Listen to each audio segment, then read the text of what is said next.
ನಾವು ಉಮೇಶ್ ಬಾಳಿ ಅಂಥೇಳಿ ನಾವು ಬೆಳಗಾವಿ ಜಿಲ್ಲಾ ಅಧ್ಯಕ್ಷನಾಗಿಯೂ ಕೆಲಸ ಮಾಡ್ತಾ ಇದ್ದೇನೆ. ಅದರ ಜೊತೆಗೆ ಪ್ರಾರಂಭಿಕ ಹಂತದಿಂದ ಇಲ್ಲಿವರೆಗೂ ಈ CL7 ಅಸೋಸಿಯೇಷನ್ ಅಧ್ಯಕ್ಷರಾಗಿ ಕೆಲಸ ಮಾಡ್ತಾ ಇದ್ದೇವೆ. ಅದು ನಮ್ಮ ಜೊತೆ ಏನು ಯಾದಗಿರಿ ಜಿಲ್ಲೆಯ ಮುಖಂಡರಾದಂಥ ರೇವಣಸಿದ್ದಪ್ಪ ಕಲಬುರ್ಗಿ ಅವರು ಉಪಾಧ್ಯಕ್ಷರಾಗಿ ಈ ಸಂಘಟನೆ ಒಳಗೆ ಕೆಲಸ ಮಾಡ್ತಾ ಇದ್ದಾರೆ. ಅದೇ ರೀತಿಯಾಗಿ ಈ ಸಂಘಟನೆಯನ್ನು ಹುಟ್ಟು ಹಾಕಲಿಕ್ಕೆ ಪ್ರಾರಂಭದಿಂದ ಸಾಕಷ್ಟು ಪ್ರಮಾಣದೊಳಗೆ ಹೋರಾಟ ಮಾಡಿದಂಥ ನಮ್ಮ ಸಂಸ್ಥೆಯ ಕಾರ್ಯದರ್ಶಿಗಳಂಥ ಗೋವಿಂದ ಕೌಲಿಗಿ ಅವರು ಸಹಿತ ಬಾಗಲಕೋಟೆ ಜಿಲ್ಲಾ ಪ್ರತಿನಿಧಿಯಾಗಿ ಈ ಸಂಸ್ಥೆಯೊಳಗೆ ಕೆಲಸ ಮಾಡ್ತಾ ಇದ್ದಾರೆ. ಅದರ ಜೊತೆಗೆ ನಮ್ಮ ಬೆಳಗಾವಿ ಜಿಲ್ಲಾ ಕಾರ್ಯದರ್ಶಿಯಾಗಿ ರಾಜೀವ್ ಕಲಾಲ್ ಅವರು ಇದ್ದಾರೆ.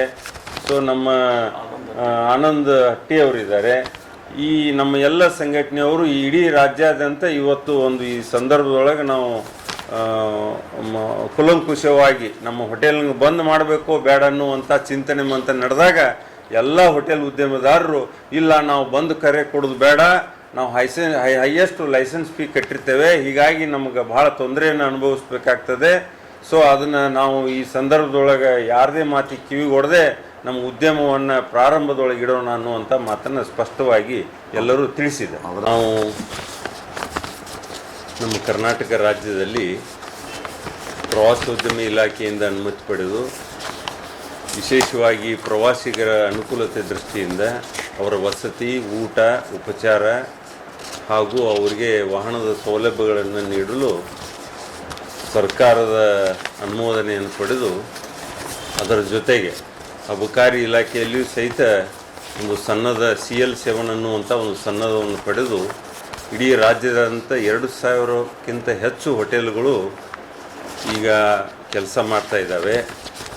ಅವರೆಲ್ಲರ ಒಂದು ರಕ್ಷಣೆಗೆ ಆ ಹೋಟೆಲ್ನ ಅಳಿವು ಉಳಿವಿನ ಸಲುವಾಗಿ ನಾವು 2016ನೇ ಇಸ್ವಿಯಲ್ಲಿ ನಾವು ನಮ್ಮದೇ ಆದಂಥ ಒಂದು ರಾಜ್ಯ ಮಟ್ಟದ ಒಂದು ಸಂಘಟನೆಯನ್ನು ಹುಟ್ಟು ಹಾಕಿಕೊಂಡು ಅಲ್ಲಿಂದ ಇಲ್ಲಿಯವರೆಗೂ ಸಹಿತ ನಾವು ಎಲ್ಲ ಪದಾಧಿಕಾರಿಗಳು ಎಲ್ಲ ಜಿಲ್ಲೆಯಲ್ಲಿರ್ತಕ್ಕಂಥ ಪ್ರವಾಸೋದ್ಯಮ ಹೋಟೆಲ್ಗಳನ್ನು ಮಾಲೀಕರನ್ನು ಕರ್ಕೊಂಡು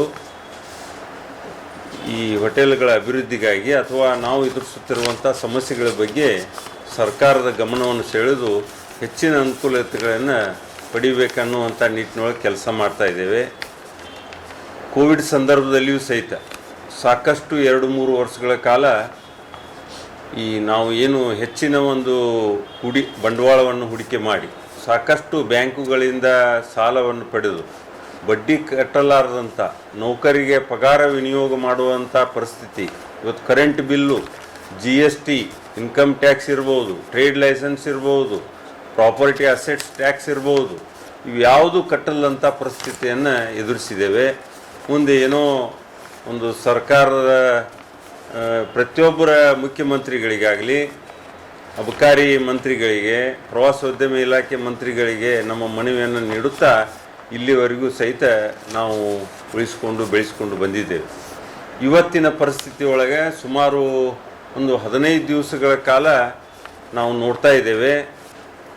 ಏನೋ ಮದ್ಯ ವ್ಯಾಪಾರಸ್ಥರು ಎಲ್ಲ ಸೇರಿಕೊಂಡು ಇಡೀ ರಾಜ್ಯದೊಳಗೆ ನಾವು ಈ ಮಂತ್ರಿಯವರಾಗಲಿ ಅಥವಾ ಇಲಾಖೆಯ ಅಧಿಕಾರಿಗಳಾಗಲಿ ಭ್ರಷ್ಟತೆಯಿಂದ ನಡೆದತಿ ಅಥವಾ ಯಾರಿಗೂ ಸನ್ನದ್ಧದಾರಿಗೆ ಸುಖ ಇಲ್ಲ ಅನ್ನುವಂಥ ಮಾತು ಕೇಳಿ ಬರ್ತಾ ಇದ್ದಾವೆ. ಆದರೆ ಇವತ್ತು CL2, CL9 ಅವ್ರಿಗೆ ನಾವು ಕಂಪೇರ್ ಮಾಡಿದರೆ ನಮ್ಮ CL4, 6, CL7 ನಮ್ಮ ಕಷ್ಟ ಸುಖಗಳ ಬೇರೆ ಇದ್ದಾವೆ, ನಮ್ಮ ಕಷ್ಟ ಕಾರ್ಪಣ್ಯನ ಬೇರೆ ಇದ್ದಾವೆ. ಅವ್ರ ಥರ ನಾವು ಇವತ್ತು ಬೀದಿ ವ್ಯಾಪಾರ ಮಾಡಲಿಕ್ಕೆ ನಾವು ಸಾಧ್ಯ ಆಗೋದಿಲ್ಲ.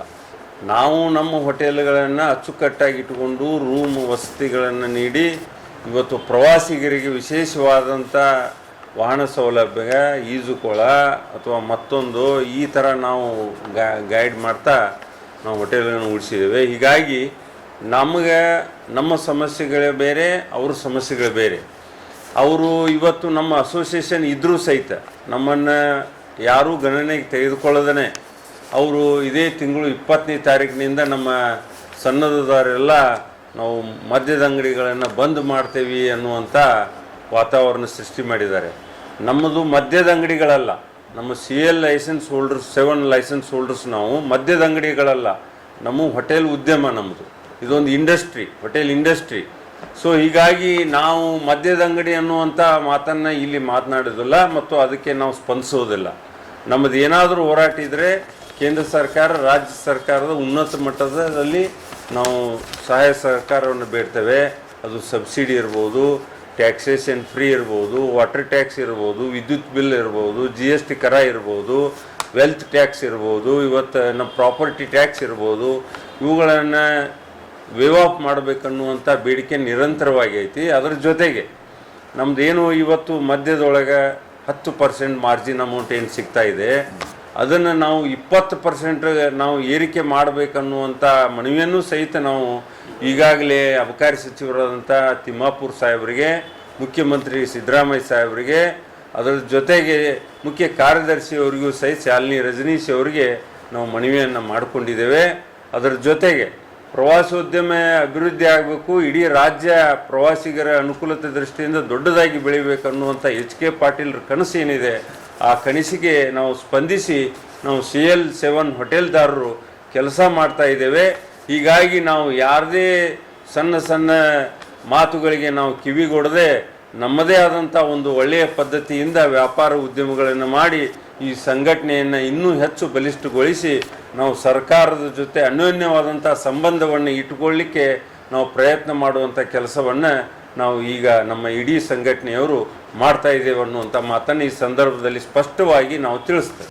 ಮತ್ತು ಈ ಸನ್ಮಾನ್ಯ ಶ್ರೀ RV ತಿಮ್ಮಾಪುರ ಸಾಹೇಬರಲ್ಲಿ ಎಲ್ಲ ಕರ್ನಾಟಕ ರಾಜ್ಯದ ಎಲ್ಲ ಲಿಕ್ಕರ್ ಶಾಪ್ ಮಾಲೀಕರ ಪರವಾಗಿ ಏನು ಮಾರ್ಜಿನ್ ಇದೆಯಲ್ಲ 10%, ಅದನ್ನು 20%ಕ್ಕೆ ಏರಿಸ್ಬೇಕಂತೇಳಿ ನಾನು ಮಾನ್ಯ ಸಚಿವರಲ್ಲಿ ವಿನಂತಿ ಮಾಡ್ಕೋತೀನಿ.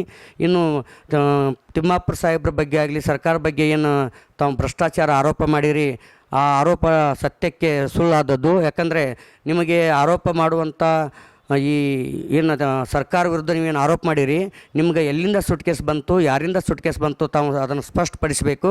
ಯಾಕಂದರೆ ಸರ್ಕಾರದಲ್ಲಿ ಭ್ರಷ್ಟಾಚಾರ ಅಂತ ಯಾವುದೇ ಭ್ರಷ್ಟಾಚಾರ ಇಲ್ಲ.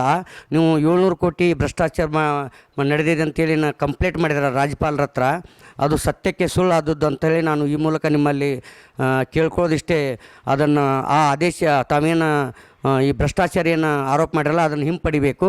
ಅದೇ ರೀತಿ ಲಿಕ್ಕರ್ ಶಾಪ್ ಬಂದೇನ ಕರೆ ಕೊಟ್ಟಿಲ್ಲ ಅದನ್ನು ಕೂಡ ತಾವು ಹಿಂಪಡಿಬೇಕು.